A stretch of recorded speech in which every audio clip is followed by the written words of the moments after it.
Video ini berisi 4 bagian mengenai struktur dan fungsi jaringan akar, batang, daun, serta pemanfaatan struktur jaringan tumbuhan dalam teknologi.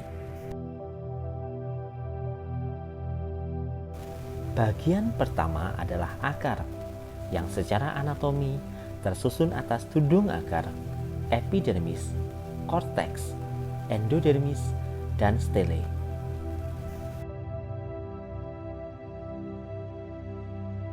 Akar pada tumbuhan berfungsi sebagaimana jangkar, melindungi tumbuhan dari tiupan angin atau arus air. Oleh karena itu, akar mampu mendukung bagian tumbuhan lainnya. Akar memiliki fungsi untuk menambatkan tubuh tumbuhan pada tempat tumbuhnya, menyerap air dan garam-garam mineral terlarut dalam tanah, serta membantu menegakkan batang. Pada beberapa tumbuhan, akar juga berfungsi untuk menyimpan cadangan makanan, misalnya karbohidrat atau zat tepung yang disimpan pada akar tanaman singkong. Struktur anatomi akar terdiri dari tudung akar, epidermis, korteks, endodermis, dan stele.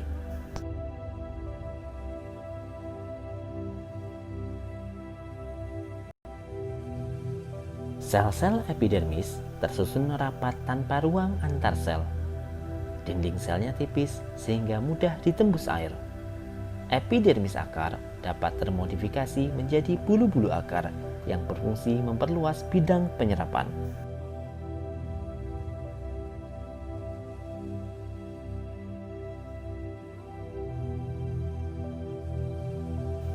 Bagian kedua berupa daerah korteks yang berisi jaringan-jaringan parenkim. Jaringan tersebut terdiri atas sel-sel berdinding tipis dengan susunan sel yang tidak rapat, sehingga banyak ruang antar sel untuk pertukaran gas. Korteks juga berfungsi sebagai tempat cadangan makanan.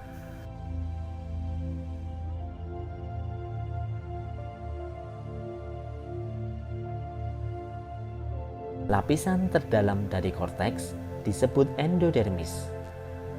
Lapisan endodermis tersusun atas satu lapis sel yang menjadi pembatas antara korteks dan silinder pusat. Pada endodermis ditemukan bentukan seperti pita yang disebut pita Kaspari, yang memiliki fungsi sebagai pengatur jalannya larutan yang diserap dari tanah masuk ke silinder pusat.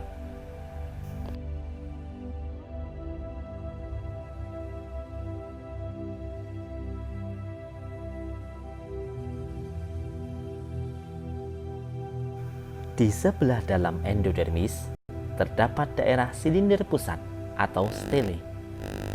Silinder pusat tersusun atas jaringan pembuluh pengangkut dan jaringan-jaringan pendukung lainnya seperti perisikel dan parenkim empulur.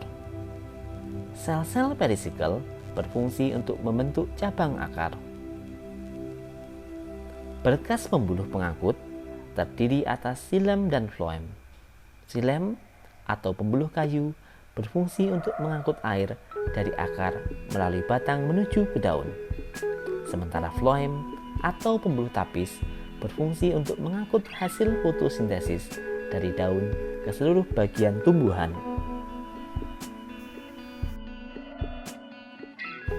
Seperti halnya pada akar, batang bila diiris melintang menunjukkan bagian-bagian seperti epidermis, korteks, dan stele atau silinder pusat.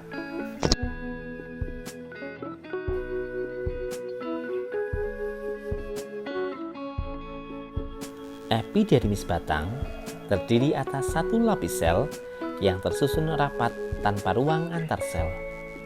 Epidermis batang memiliki berbagai modifikasi seperti stomata, trikoma, sel silika, sel gabus.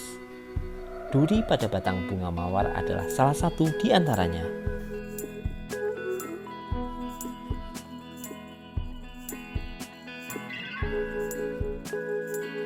Korteks pada batang tersusun dari parenkim, kolenkim, sklerenkim yang berupa serabut dan skleroid serta idioblast.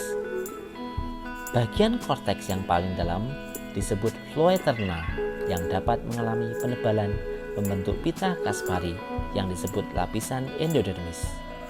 Pada tumbuhan sukulen yang tumbuh di padang pasir, terdapat jaringan penyimpan air pada korteks dan empulurnya.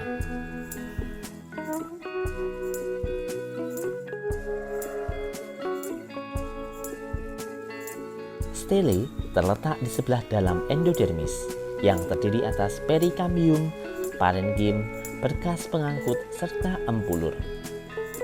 Empulur merupakan bagian terdalam dari batang tumbuhan yang berpembuluh, yang biasanya berupa jaringan lunak agak kering dan terkadang memiliki rongga berukuran kecil, misalnya pada tumbuhan seperti rumput-rumputan dan bambu.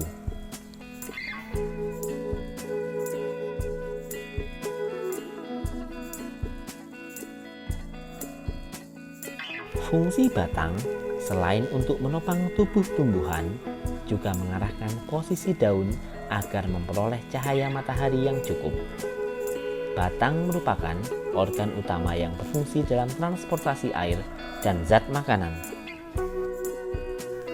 Beberapa batang memiliki fungsi tambahan, misalnya pada kunyit dan umbi kentang, yang sebenarnya adalah batang yang berfungsi tambahan sebagai tempat penyimpanan cadangan makanan.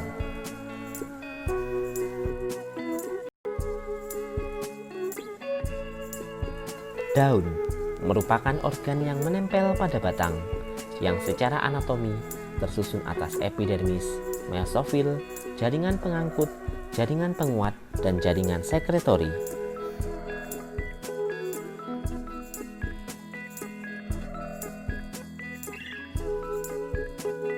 Epidermis daun tersusun oleh selapis sel yang dinding selnya mengalami penebalan, yang bertujuan untuk mengurangi penguapan pada daun.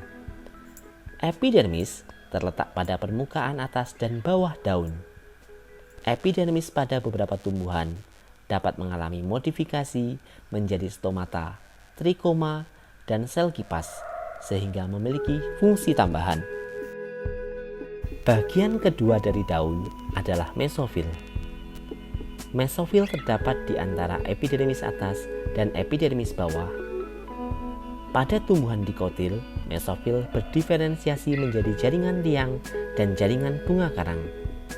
Jaringan tiang memiliki banyak klorofil sehingga efisien untuk fotosintesis. Bagian ketiga dari daun adalah jaringan pengangkut. Jaringan pengangkut pada daun berupa tulang daun. Tulang daun pada tumbuhan dikotil terdiri atas satu tulang utama yang bercabang-cabang membentuk jala, sementara pada monokotil berderet sejajar sumbu daun. Bagian keempat dari daun adalah jaringan penguat. Jaringan penguat berupa kolenkim dan sklerenkim. Kolenkim terdapat di sekitar tulang daun pada sisi dalam jaringan epidermis. Juga terdapat pada tepi daun tumbuhan dikotil. Bagian terakhir dari daun adalah jaringan sekretori. Jaringan sekretori dapat berupa kelenjar, sel resin, sel tanin, atau sel mirosin. Kelenjar dapat ditemukan pada daun-daun lebar berupa massa sel-sel parenkim yang padat di ujung berkas pembuluh. Contohnya adalah rongga minyak esensial yang terdapat pada mesofil daun tumbuhan jeruk. Pemanfaatan struktur jaringan tumbuhan dalam teknologi diantaranya adalah teknologi konstruksi bangunan yang terinspirasi dari organ dan jaringan pada tumbuhan, misalnya susunan batu bata rumah dan juga pondasi bangunan. Terima kasih sudah menyaksikan video ini hingga usai. Silahkan tekan subscribe bila tidak ingin melewatkan video pembelajaran biologi selanjutnya.